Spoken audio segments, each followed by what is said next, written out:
Hello friends, welcome to Subami corner. நாங்கள் புதுசாக வாங்கின கிரைண்டரோட அன்பாக்சிங்கும் புது கிரைண்டர் எப்படி யூஸ் பண்ணுறது அப்படின்றதுக்கான டிப்ஸையும் தான் இந்த வீடியோவில் பார்க்க போகிறோம். வாங்க வீடியோக்குள்ளே போகலாம்.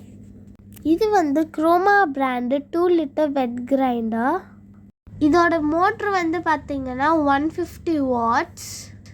இந்த கிரைண்டர் பார்த்திங்கன்னா ஒரு டாட்டா ப்ராடக்ட். இதிலே நம்ம தேங்காய் துருவிக்கலாம், அதே மாதிரி சப்பாத்தி மாவும் நம்ம இதிலே பிசைஞ்சிக்கலாம். வாங்க இப்போ இதை ஓப்பன் பண்ணி பார்க்கலாம்.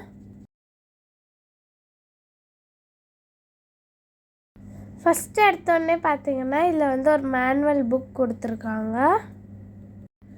நெக்ஸ்ட் அவங்க ஒரு லிட் கொடுத்துருக்காங்க.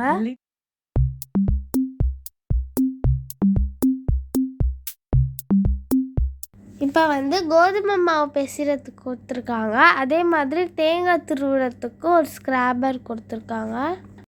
இப்போ நம்ம கிரைண்டரை ஓப்பன் பண்ணி பார்க்கலாம்.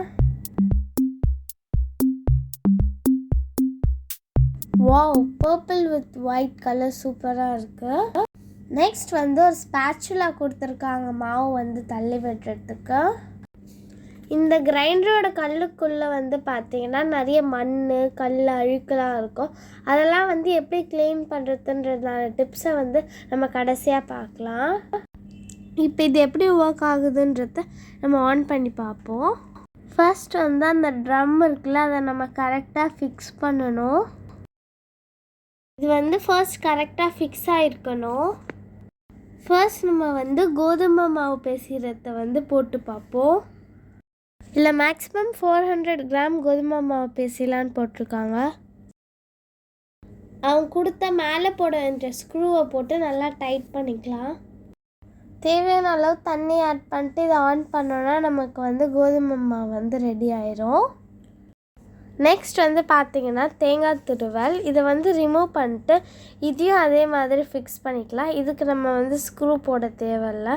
இதை அப்படியே போட்டுட்டு நம்ம அதை ஆன் பண்ணோன்னா நம்ம தேங்காவை திருவி குத்துரும். இதுக்கு நம்ம அரை மூடி தேங்காவாக யூஸ் பண்ணிக்கலாம்.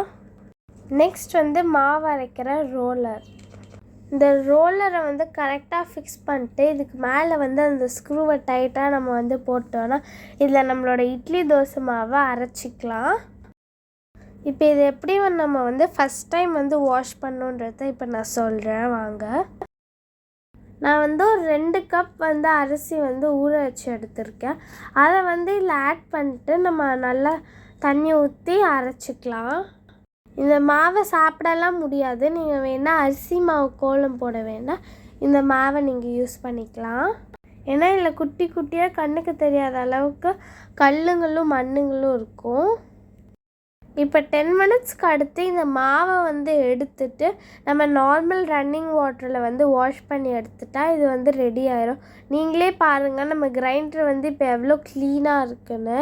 அவ்வளோதான் ஃப்ரெண்ட்ஸ், இந்த வீடியோ முடிஞ்சிருச்சு. இந்த வீடியோ கண்டிப்பாக உங்களுக்கு இன்ஃபர்மேட்டிவாக இருக்கும். இந்த வீடியோ உங்களுக்கு பிடிச்சிருந்தா நம்ம சேனலை மறக்காமல் லைக் பண்ணுங்கள், ஷேர் பண்ணுங்கள், மறக்காமல் சப்ஸ்கிரைப் பண்ணிக்கோங்க. ஓகே ஃப்ரெண்ட்ஸ், பாய்.